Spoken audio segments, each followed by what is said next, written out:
domingo, lo vemos al Señor no enojado, pero sí fastidiado. ¿Qué le ha provocado al Señor este pequeño toque de un mal humor pedagógico? Mal humor pedagógico para enseñarnos a nosotros y poner en orden nuestros conceptos. Tomás le dice, acá este era Tomás al comienzo, después Felipe, Señor, muéstranos al Padre, y eso nos basta. Jesús había estado diciendo que era camino, verdad y vida, nadie va al Padre sino por mí. Y ahí Felipe, pensando que hacía una pregunta inteligente, una pregunta clave, le dice, muéstranos al Padre, y eso nos basta. Oh, y ahí Jesús le dice, Felipe, hace tanto tiempo que estoy con vosotros y todavía no me conocéis. Bueno, ¿qué nos quiere decir Jesús a nosotros 2000 años luego? El que me ha visto al Padre. ¿Cómo dices? Muéstranos al Padre. ¿No crees que yo estoy en el Padre y que el Padre está en mí? Esto me hace acordar a Marta también. Marta lo hacía negar siempre al Señor. Bueno, ¿para qué decir los fariseos, no es cierto? ¿Cómo dices, muéstranos al Padre? ¿Qué aplicación tiene para nuestros días? ¿Qué aplicación tiene para nosotros? Yo me acuerdo cuando dice, ¿qué es rezar? Se pregunta y se contesta muy bonita y alegremente. Rezar es hablar con Dios. Bueno, falta que nos coloquemos el turbante de un musulmán o el gorrito ese, tipo solideo de obispo, color negro que se colocan los judíos. Porque ellos son monoteístas y para ellos Dios es un ser invisible. Cuando hablan con Dios, ¿con quién están hablando? En cambio nosotros, cuando hablamos con Dios, estamos hablando con Cristo, manifestación visible del Dios invisible. Por eso cuando uno dice, ¿qué es rezar? Rezar es hablar con Dios, pero Dios es un ser invisible. Dios es un ser eterno, atemporal. En cambio, Cristo se hizo hombre. Es decir, los cristianos, Cristo con este enojo está diciendo, pucha, ustedes nunca van a terminar de ser cristianos. Como ese que decía, a mí ya no me parece difícil que Cristo sea Dios. Bueno, miren si no es importante que detrás de esta cuestión Cristo fue puesto en la cruz, porque dice, yo soy Dios. Y los judíos dijeron, vos siendo un mortal, que tenés que comer, que tenés que dormir, que tenés que bañarte, venías a decirnos que sos Dios. Entonces sos un blasfemo, te vamos a poner en la cruz, y ahí lo pusieron.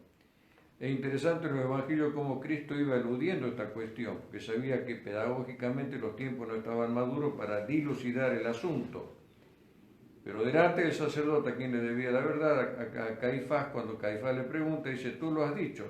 El sumo sacerdote se rasga las vestiduras escandalizado y dice, ya no necesitamos más. Él es convicto de pecado. El reo ha confesado su culpa. Y allí entonces Cristo decide su suerte, porque precisamente el Señor se enoja porque sabe que su condena de muerte está detrás de este asunto. Y es más, el Señor sabe que la venida del anticristo está detrás de esto. Porque el anticristo va a decir, a Dios se llega por muchos caminos. Se llega por Buda, se llega por Mahoma, se llega por Jehová. Y acá Cristo, ¿qué es lo que dice? Nadie va al Padre sino por mí. El anticristo va a ser un hombre religioso. Ya Santo Tomás de Aquino dice que no se puede quitar del corazón del hombre los sentimientos religiosos, porque están indeleblemente inscritos en la naturaleza humana. Nadie los puede borrar por mucho que se esmere. Por supuesto, viene el diablo y desnaturaliza esos sentimientos. En el día de hoy es lo panteístico. Lo panteístico es decir, lo ecologístico, la admiración de una naturaleza no asumida como una creación, sino asumida como un todo del cual nosotros somos parte, que toda la postura de los Budas, la postura de esas personas que van a hacer ese tipo de meditaciones, ese contacto con la naturaleza. Yo respiro el aire que nos une a todos, y está bien que hay que saber respirar, y hace mucho bien a la salud, pero esa comunión con el cosmos, etc., el hombre de hoy no solamente ha desnaturalizado la experiencia de Cristo, sino que como camino único de acceso a la divinidad, sino que el hombre de hoy también ha desnaturalizado el concepto del mismo Dios, que lo ha puesto en este momento de panteístico. Acuérdense cómo fue el itinerario. Lutero dijo, Cristo no está en la Iglesia, no está en la Eucaristía. La Revolución Francesa dijo, Dios no está en Cristo. La Revolución Comunista, no existe Dios. Y la Revolución del Mayo del 68, todo es Dios. Mucho más astutos, porque se dieron cuenta que no se podía sacar lo divino de lo humano, porque el hombre necesita un sentido último a sus cosas, pero entonces vamos a encontrar y buscar a Dios allí donde buenamente se nos antoje. Ya Lutero había dicho que lo iban a encontrar ahí hojeando una Biblia y no en la Santa Eucaristía, que eso era mucho más cómodo y manipulable, porque le hacemos decir a la Biblia lo que se nos antoja, y no a través de lo que Cristo ha establecido puntualmente. No vamos a hacer una clase extensa de apologética en estas circunstancias. Y entonces aquel decía, a mí ya no me parece difícil que Cristo sea Dios. A mí me parece difícil que Dios no sea Cristo, porque Dios ha manifestado su intimidad, sus entrañas de misericordia a través del misterio de Cristo. Es decir, que Dios ha venido a decirnos en el modo como Él nació, cómo vivió y cómo murió, tantas cosas. Ha venido a comunicarse con nosotros y a darnos a entender las verdades más con lo que Él es e hizo que con lo que Él enseñó. Porque detrás de lo que Él enseñó empezamos nosotros, y por eso está la Santa Teología, los concilios, los dogmas, los teólogos, a urdir conceptos. Pero lo nuestro es llegar a una persona, llegar a una esencia, que es quizás lo del Evangelio de hoy. Advertir que nosotros no podemos pretender llegar a Dios sino por Cristo, que para eso Dios formó un pueblo, para eso Dios nació de una virgen, para eso Dios hizo milagros, para eso Dios instituyó desde su resurrección la base de la civilización más portentosa que ha tenido la humanidad, para que nosotros bonita y alegremente vengamos a decir que vamos a poder acceder al misterio de Dios como buenamente se nos ocurra. Evidentemente que se trata de un desconcepto de la cosa, por eso el enojo del Señor en este Evangelio, porque sabía que no entender esto a Él lo lleva a la cruz y a nosotros nos lleva al anticristo. Ahora que medio estamos en la catacumba, ¿no? Diciendo este raro tipo de misa, y las personas que buenamente, acá estas dos buenas cristianas han venido de 50 kilómetros, ya urgidas por sus necesidades interiores, parece que nos estamos acostumbrando ya a la catacumba de vuelta. No tengamos miedo, interroguémonos. Se trata de una gran purificación porque nos habíamos paganizado, habíamos mezclado tanto los conceptos que era hora que venga un tole de cosas para ponerla todo en su debido sitio. Entonces, la esencia del Evangelio de este domingo es que nosotros advirtamos que ya se nos habían pegado muchos errores, como esto que yo decía. ¿Qué es rezar? Rezar es hablar con Dios.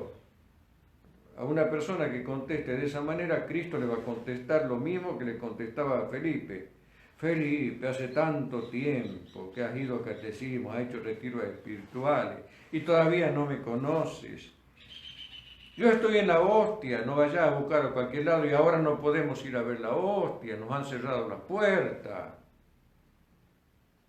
Entonces es dramático, y el que no tiene esta urgencia, esta necesidad, significa que Cristo le va a tener que decir fuertemente y personalmente el Evangelio. Yo estoy, ¿dónde estoy? Allí, en la Santa Eucaristía. ¿Cuánto tiempo puede resistir una persona sin Eucaristía, sin comulgar? Son preguntas concretas que hay que hacerse. Y para eso estamos los pastores, para plantearnos esta cuestión, porque evidentemente no hay una praxis que nos diga las cosas son de esta forma, porque así han sido establecidas y porque así es la costumbre. Estamos ensayando caminos y por lo tanto son discutibles, que nadie se abrogue el derecho de decir lo que yo digo y lo que yo hago es la verdad, porque nadie sabe. Ni los mismos gobernantes saben cómo tienen que manejar esto que le llaman pandemia. Entonces pontifican, dictaminan, avanzan sobre nuestras libertades y derechos individuales no asistidos, y los epidemiólogos que tienen son la gente que le van a tocar la música que ellos quieren escuchar, porque le pasan el libreto y el libreto vaya a saber de dónde viene establecido para que ellos digan lo que les conviene saber para dictaminar del modo que están dictaminando. ¿Y nosotros dónde está el derecho a nuestros sagrados deberes religiosos, aún en el respeto hacia nuestras libertades y aún en la proveniencia de nuestra estabilidad económica que la han destruido? Y habría que estudiar para ver si lo han hecho debidamente con el tecnicismo, porque hay muchas voces que se han levantado delante de gente pacata que, defendiendo únicamente su salud, no ha visto la miopía y no ha visto la cobardía de todo aquello que se ha descuidado. Para los cristianos la salud es muy importante, pero la gracia es mucho más importante, y el pecado es un virus que hay que tener mucho más miedo que esto que nos ha intimidado de la forma que lo ha hecho. Porque no lo digo yo, lo dice el Señor: no teman a los que le pueden dañar el cuerpo, teman a los que en cuerpo y alma le pueden dañar. Las leyes inicuas que matan los chicos, que después en la educación le propenden cualquier horizonte cultural, es mucho más dañino que este virus. Por eso esta vuelta a las catacumbas nos va a servir, es un sacudón que nos hace falta y que nos hace bien. Por eso, advertir que Cristo es el único camino al Padre es admitir que hasta que no llegamos ahí no tenemos todos los resortes que van a dinamizar y van a movilizar la autenticidad de nuestra vida cristiana. Todo auténtico converso a un determinado punto es el que dice, yo me acuerdo con un profesor de teología, el padre Quijano, allá en Tucumán, fundador de la UNSTA, que es la Universidad Católica, bueno, luego de la UCA, de más envergadura, de los dominicos allá en el norte, nos decía: todo auténtico converso, él también había sacado de algún otro pensador, es quien a un determinado punto dice: he aquí que de pronto eres alguien, Dios mío.